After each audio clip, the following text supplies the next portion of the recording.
చంద్రబాబుని తిడితే అనుకోని కాసేపు కమ్మవారిని తిట్టినట్ట ఏమండి? చంద్రబాబుని తిడితే కమ్మవారిని తిట్టినట్ట, రాంబాబుని తిడితే రాంబాబు ఇల్లు తగలేస్తే, రాంబాబుని చంపడానికి ప్రయత్నం చేస్తే, రాంబాబు కారులు ధ్వంసం చేస్తే ఎవరిని చేసినట్టు అంటే నేను కులం లేని అనాథన ఈ రాష్ట్రంలో, అడుగుతా ఉన్నా. నాకెవరు రియాక్ట్ కారని అనుకోకండి అని మనవి చేస్తున్నా. రియాక్ట్ అయ్యే రోజు ఒకటి వస్తుందని మనవి చేస్తున్నా. ఏంటి అన్యాయం? చంద్రబాబుని తిడితే కమ్మవారికి కోపం వస్తుంది, రాంబాబుని కొట్టినా తిట్టినా దౌర్జన్యం చేసినా ఎవరికి కోపం రాకూడదు. పవన్ కళ్యాణ్ గారు చెప్తున్నాడు,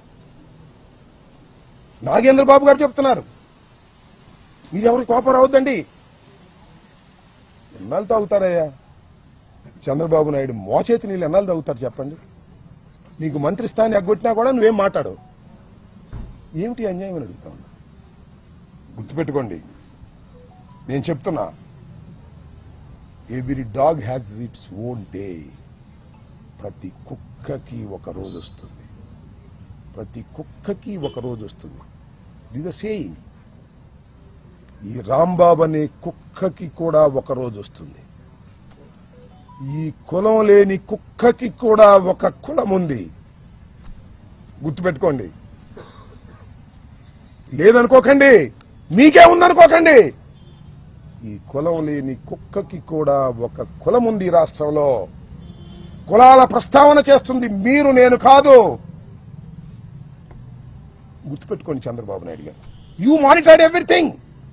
ప్రతి క్షణము మీరు మానిటర్ చేశారు. పెమ్మసాని మానిటర్ చేశాడు. ఎస్పీ వచ్చాడు ఇక్కడికి, ఎస్పీని వెళ్ళిపోమన్నారు. సీఎం ఆఫీస్ నుంచి ఎస్పీ వెళ్ళిపోమన్నారు. ఎందుకంటే ఈ తగలేయడానికి సిద్ధంగా ఉన్నారు మా వాళ్ళు, మీరు ఉంటే బాగోదని పంపించారు. ఎప్పుడైనా చూశారండి 7 గంటలు 8 గంటల సేపు రవిడీజం చేస్తుంటే రోడ్డు మీద పోలీసులు కాపలా కాశారు? ఏమిటి అన్యాయం అంటున్నా. ఇంత దుర్మార్గమైనటువంటి కార్యక్రమం చేసి 18 రోజులు జైల్లో పెట్టారు. ఏం చేశారు మీరు?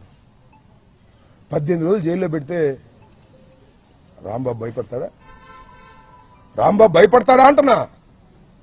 89లో రాజకీయాల్లోకి వచ్చిన వాడిని, విద్యార్థి దశ నుంచి రాజకీయాల్లో ఉన్నవాడిని, అనేక ఆటుపోట్లు ఎదుర్కొన్నవాడిని.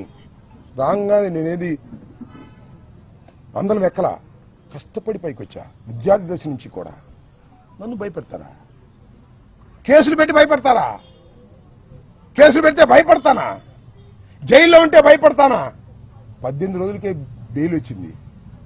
18 మాసాలకు వచ్చిన ఈ అంబటి రాంబాబు చెక్కు చెదరడని కూడా మనం చేస్తున్నాం. రెడ్ బుక్ లో అంతవరకే రాశారా? నాకు ఇది ఇన్ఫర్మేషన్ ఉంది. ఎలిమినేట్ చేసేయాలని కూడా రాశారట. పోలీసుల సహకారంతో చంపేయాలని కూడా రాశారంట. లోకేష్ నాయకత్వంలో, చంద్రబాబు నాయకత్వంలో పోలీసుల సహకారంతో చంపేస్తారు. ఎందుకంటే పోలీసుల సహకారంతో మనుషుల్ని హత్య చేసేటటువంటి అలవాటు ఉంది చంద్రబాబు నీకు. ఆ అలవాటే మీ అబ్బాయికి వచ్చింది. చూస్తా అది కూడా. ఈ వైఎస్ఆర్ కాంగ్రెస్ పార్టీలో జగన్మోహన్ రెడ్డి గారి వెంట ఉండి నేను మాటకి చీటికి మాటకి పార్టీలు మార్చిన వాడిని కాదు.